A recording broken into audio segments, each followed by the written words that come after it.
Hi all veg pulao ఇది అందరికీ తెలిసిన రెసిపీ అయినా నా స్టైల్లో ముందుగా స్టవ్ వెలిగించుకొని స్టవ్ పైన ఒక బౌల్ పెట్టుకొని దాంట్లో 2 స్పూన్స్ ఆయిల్ 2 స్పూన్స్ నెయ్యి వేసుకొని ఆయిల్ హీట్ అయిన తర్వాత పలావ్ దినుసులన్నీ వేసుకొని వాటిని ఫ్రై చేసి తర్వాత స్లైసెస్గా కట్ చేసుకున్న 2 ఆనియన్స్ అలాగే మీ కారానికి తగ్గట్టు 4 లేదా 5 పచ్చిమిర్చి వేసుకొని చాప్ చేసుకున్న 2 టమాటోస్ని కూడా వేసి బాగా ఫ్రై చేయాలి.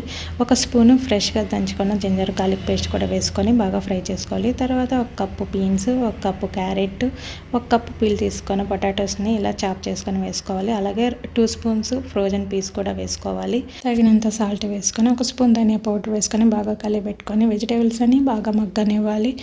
1 గ్లాస్ బాస్మతి రైస్కి 2 గ్లాసుల వాటర్ వేసుకొని కొద్దిగా కొత్తిమీర కూడా వేసుకొని బాగా మరగనివ్వాలి. మరుగుతున్నప్పుడు హాఫ్ అన్ అవర్ ముందు నానబెట్టుకొని 1 గ్లాస్ బాస్మతి రైస్ని వేసుకొని లో ఫ్లేమ్లోనే కుక్ చేసుకోవాలి. ఫైనల్గా కొత్తిమీర వేసుకొని స్టవ్ ఆపేసి 5 మినిట్స్ తర్వాత వేడివేడి పులావ్ని రైతాతో సర్వ్ చేసుకోవడమే.